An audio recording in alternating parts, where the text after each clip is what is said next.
ล่าสุดผู้บริหารใหญ่วงเสียงวิหกออกมาเคลื่อนไหว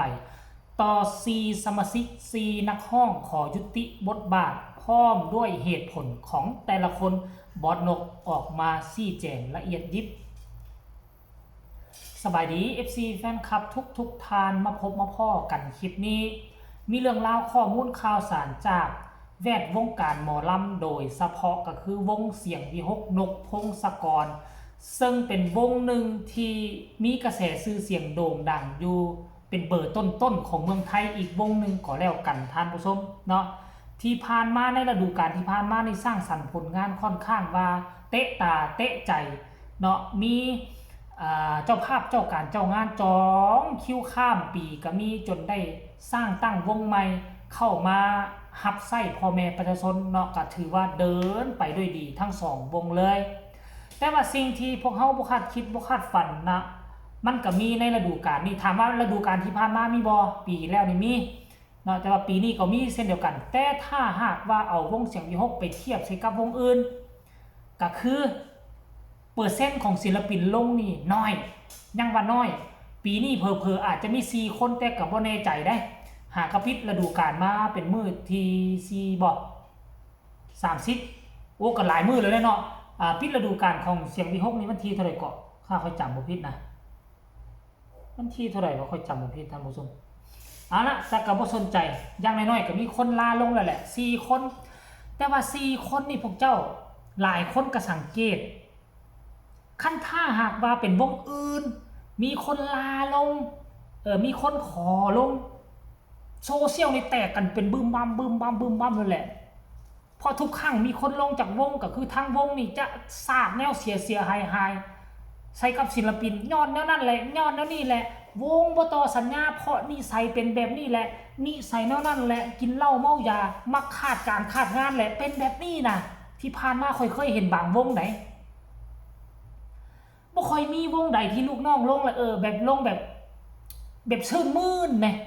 แบบที่เป็นกันเองว่ะหาก็เห็นวงเสียงวิหกวงแรกที่เป็นแบบนี้ค่อยก็เฮ็ดคลิปนึงลงแล้วเนาะ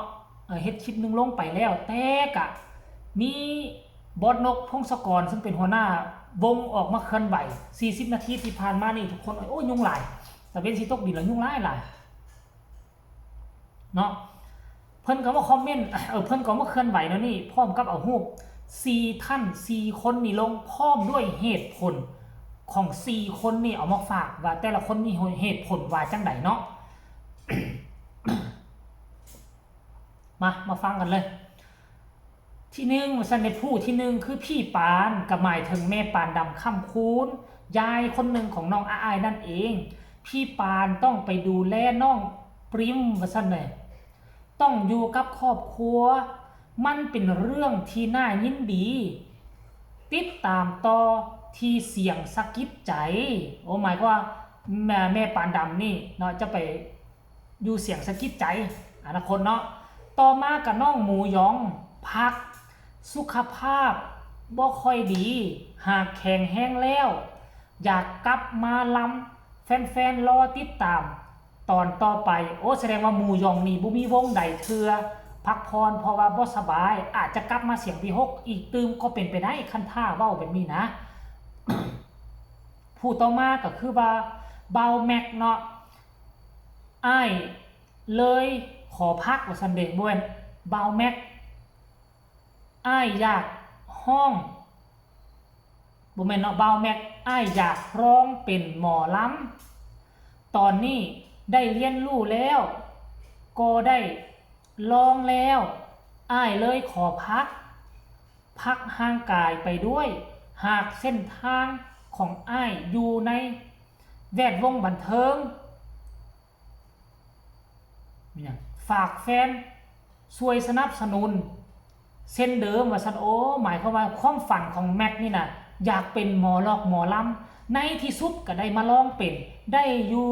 วงหมอลำใหญ่อย่างเสียงวิหกลองแล้วเพิ่นก็รู้สึกจุใจอิ่มใจก็เลยขอลาพักห่างกายไปด้วยว่าซันเดแล้วบอสนกพงศกรก็มาต่ออีกผู้นึงว่าเนาะอันนี้ผู้นี้สิไงแซกเกียงไกรแซกเกียงไก่นี่ก็คือ พักเพื่อไปเรียนรู้วิชาติดผ้าหากมีโอกาสคงได้ร่วมงานกันอีกครั้งในรูปแบบแผนกตัดเย็บชุดหมอลำทั้งนี้ทั้งนั้นทุกคนไปล่ามาไหว้ถูกต้องตามครูบาอาจารย์ได้สอนไว้เดินเส้นทางไหนก็จะมีแต่ความเจริญหุ่งเฮืองบ่คัดข้องแต่อย่างใดขอให้โชคดีนะครับรักทุกคนเช่นที่เคยรักโอ้โห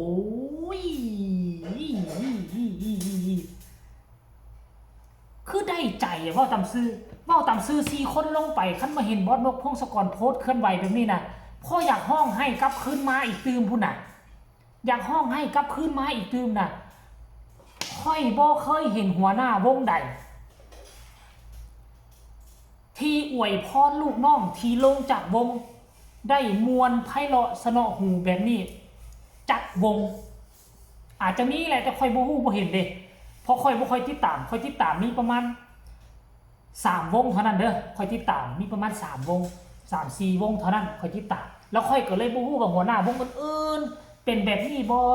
แต่ว่าค่อยเคยเจอค่อยเคยเห็นมาตามที่ค่อยจบปิดฤดูกาลมาคนลาลงหัวหน้าวงก็สิมาออกผู้นั้นเป็นแล้วนี่ผู้นี้เป็นแล้วนั่นนิสัยบ่ดีเคยได้ยินแต่แบบนี้นะเคยได้ยินแบบนี้อีหลี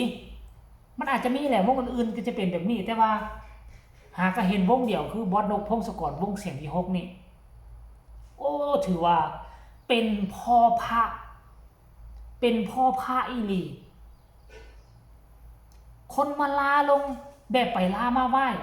เพิ่นก็จับกาวอำลาทรงอยู่ในโซเชียลให้เลยโบมีจักดีว่าสิ่งเสียหายโบเคยเว้าช่องเวลาอยู่น้ำกันหมอนั่นเป็นแล้วนั่นหมอนี่เป็นแล้วนี่เราบ่เอ่ยถึงเลยแล้วเอ่ยแต่เหตุผลผู้ที่จะลงพร้อมกับอวยพรพร้อมกับขอห้องแฟนๆของเสียงดี6คันหักพบเห็นเขาอยู่แวดวงการบันเทิงแวดวงการหมอลำบ่ว่าจะวงไหนก็ขอให้สนับสนุนติดตามเพิ่นมีหัวหน้าใจดีแบบนี้ท่านผู้ชมปรบมือให้เลยนี่ชมแล้วแหละที่เป็นพ่อของน้องอาอายและน้องอาอายโชคดีที่สุดแล้วแหละถึงแม้ว่าวงเสียงดี6อาจจะบ่เด่นบ่ดังซ้ำวงอื่นเขาแต่การที่มีหัวหน้าวงแบบนี้นี่คือโชคอันประเสริฐของนักร้องภายในวงแล้วติดตามตอนต่อไปทั้ง4ศิลปินนี่จะไปขึ้นวงใดบ่เกินอีก2เดือนเฮาก็คงจะฮู้แล้วล่ะท่านผู้ชมเนาะก็ขอฝากฟังคลิปนี้เอาไว้ในอ้อมอกอ้อมใจ FC แฟนคลับเสียงดี6ก็แล้วกันใครมีคำคิดคำเห็นก็ส่งข่าวมาได้ทางใต้คอมเมนต์สำหรับคลิปนี้ลาทานผู้ชมเป็นเพียงซ้ำนี้ก่อนสบายดี